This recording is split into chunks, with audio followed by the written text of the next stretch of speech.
Assalamualaikum warahmatullahi wabarakatuh. Selamat siang semuanya yang menonton video ini. Kami dari kelompok 9 ingin mempresentasikan mengenai lapangan panas bumi yang berada di Kamojang, Jawa Barat.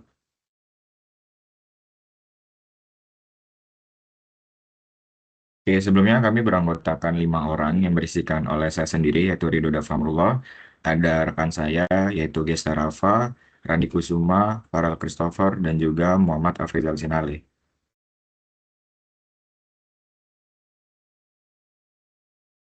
Oke, ini ada beberapa outline pembahasan yang akan kami bahas pada presentasi kali ini, yaitu mengenai informasi umum berupa lokasi, ulasan kondisi geologi, dan juga tahap pengembangan pada lapangan panas bumi.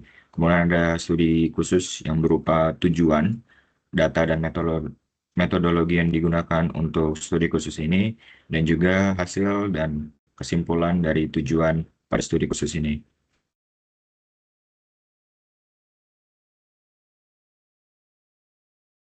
Oke, jadi pada Kawah Kamojang ini berada pada wilayah Desa Laksana, Kecamatan Ibun, Kabupaten Bandung, Jawa Barat, dengan ketinggian rata-rata 1.500 mdpl.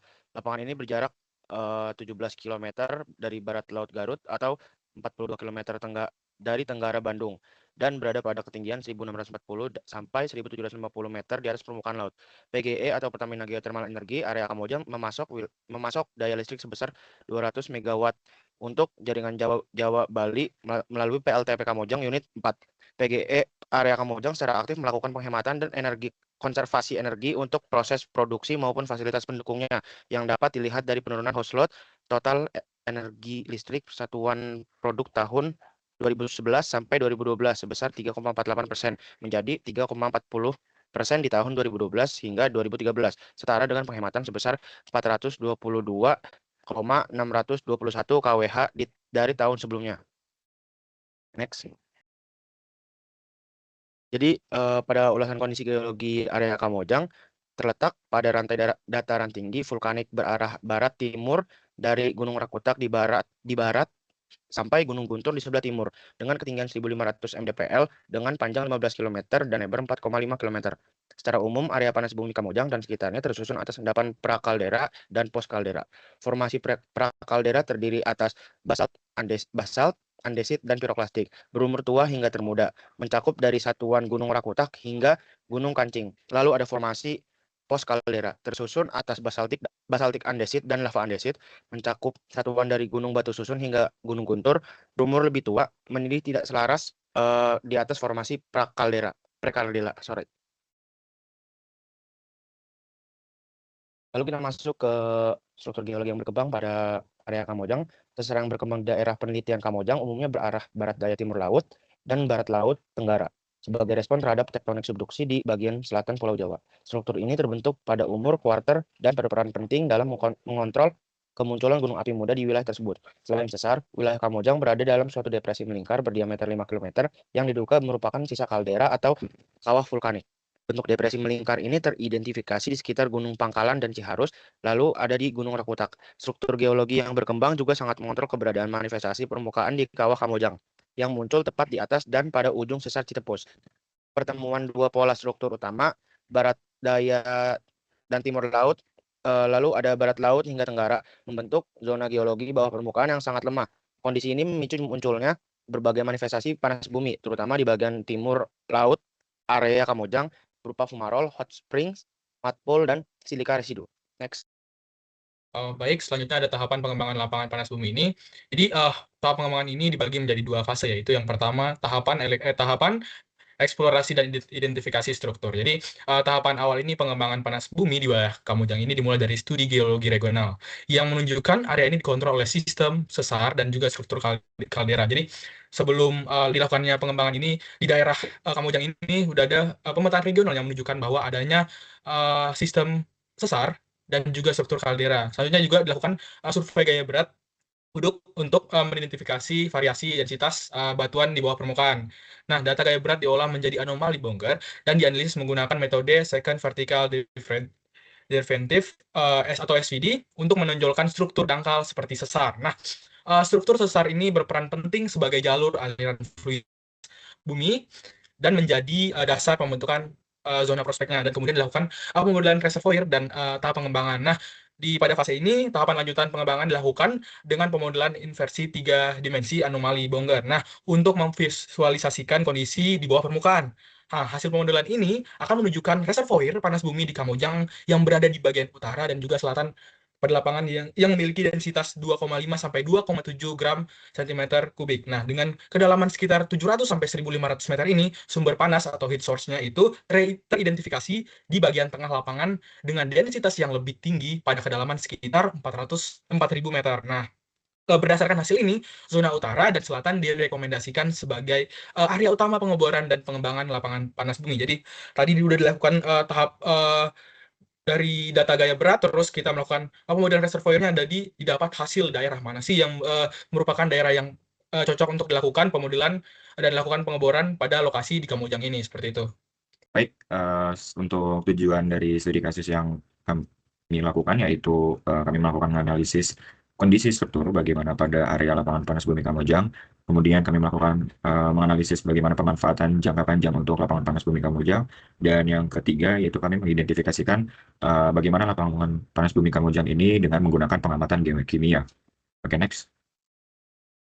Baik, setelah tahap pengembangan, ada 4 data dan metodologi yang digunakan. Yang pertama itu pengambilan sampel gas di lapangan. Pengambilan sampel gas dilakukan langsung di lapangan menggunakan botol vakum yang udah diisi larutan NaOH 4N. Botol ini dihubungkan ke corong penangkap gas, lalu corongnya dipasang tepat di titik keluarnya gas, baik dari fumarol maupun dari sumur produksi. Disclaimer sendiri, larutan NaOH berfungsi buat nangkap gas reaktif seperti CO2 dan H2S, sekaligus mencegah kontaminasi udara luar. Dengan cara ini, gas yang diambil diharapkan masih mewakili kondisi fluida di reservoir. Yang kedua, analisis laboratorium. Sampel gas yang sudah diambil kemudian dianalisis di laboratorium isotop dan kimia Batan yang berlokasi di Jakarta. Analisis dilakukan dengan 2 metode utama. Yang pertama, kromatografi gas atau gas chromatografi untuk menganalisis gas non-reaktif seperti H2, He, Ar, N2, dan CH4. Metode dipakai karena gas-gas tersebut tidak bereaksi secara kimia dan bisa dianalisis langsung. Kedua, metode titrasi kimia untuk gas reaktif CO2 dianalisis dengan titrasi HCl, sedangkan H2S dianalisis menggunakan metode iodometri. Yang ketiga, pendugaan suhu reservoir. Selain dilakukan juga perhitungan geotermometer gas untuk memperkirakan suhu reservoir, geotermometer yang dipakai antara lain berbasis rasio H2, H2S, CO2, Ar, dan N2. Tidak semua hasil geotermometer dipakai, hanya yang dianggap paling masuk akal dan sesuai dengan kondisi sistem Kamojang. Dari perhitungan ini diperoleh suhu reservoir sekitar 230 sampai 280 derajat Celcius yang menunjukkan bahwa Kamojang termasuk sistem panas bumi bertemperatur tinggi. Next. Yang keempat dan yang terakhir yaitu analisis geokimia gas. Data analisis gas kemudian diplot ke dalam beberapa diagram segitiga atau ternary diagram seperti diagram segitiga H2S, CH4 seperti di gambar 5, dan diagram segitiga N2, He, Ar seperti di gambar 6, dan diagram segitiga N2, CO2, dan Ar seperti di gambar 7. Dari ketiga diagram di atas, itu bisa digunakan untuk menentukan asal fluida, apakah lebih dominan magmatik atau meteorik. Yang kedua, melihat posisi sumur terhadap zona upflow atau outflow. Dan yang ketiga, itu memahami proses interaksi fluida dengan batuan di bawah permukaan. Next. Selanjutnya ada hasil dan pembahasan. Jadi berdasarkan komposisi unsur gas yang terdapat pada tabel pertama, KMJ 1 memiliki kadar gas total lebih besar daripada KMJB. Dengan KMJ 1 0,69%, KMJB 0,10%. Hal tersebut diinterpretasikan bahwa pada saat proses separasi gas akibat pendidihan, gas pada KMJ 1 mengalami proses separasi gas dalam satu tahap separasi mengindikasikan gas berasal langsung dari reservoir. Dibandingkan dengan data gas pada sumur KMJB yang telah melalui lebih dari 1 kali separasi gas atau disebut dengan pendidihan yang berkesinambungan. Kondisi ini dibuktikan dari kadar gas total dalam uap yang kecil, yaitu di bawah 2% CO2. Lalu rasio N2Ar dapat digunakan untuk menilai pengaruh gas magmatik, di mana nilai antara 800 hingga 2000 itu menunjukkan kontribusi magmatik. Sementara helium mencerminkan sumber kristal, dan argon umumnya berasal dari atmosfer yang masuk bersama air hujan.